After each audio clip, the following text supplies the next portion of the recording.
Ikalawang kabanata. Nais kong malaman niyo kung gaano kalaki ang paghihirap ko para sa inyo. Ganoon din sa mga nasa Laodicea at sa lahat ng hindi pa nakakakilala sa akin ng personal.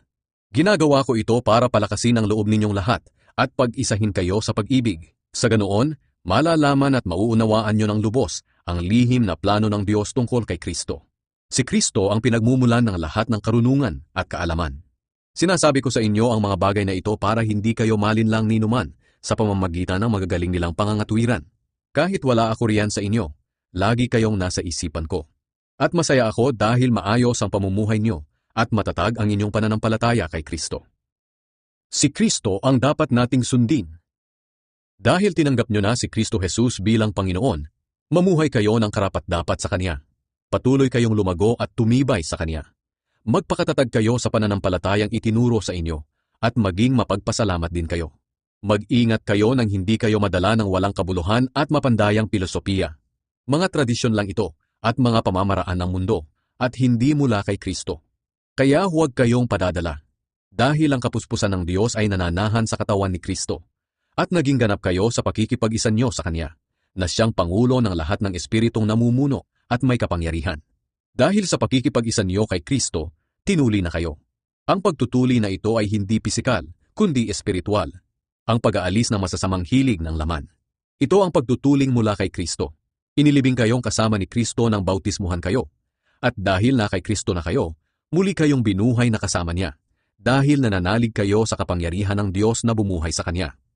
Noong una itinuring kayong mga patay ng Diyos dahil sa mga kasalanan ninyo. Pero ngayon binuhay kayo ng Diyos kasama ni Kristo. Pinatawad niya ang lahat ng kasalanan natin.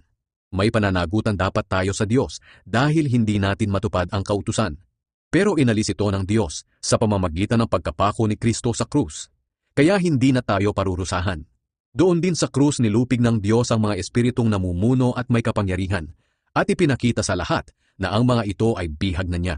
Kaya nga huwag na kayong padadala sa mga tao na nagsasabi sa inyo kung ano ang hindi dapat kainin o inumin, o kung ano ang dapat gawin tuwing kapistahan, pista ng pagsisimula ng buwan, o araw ng pamamahinga.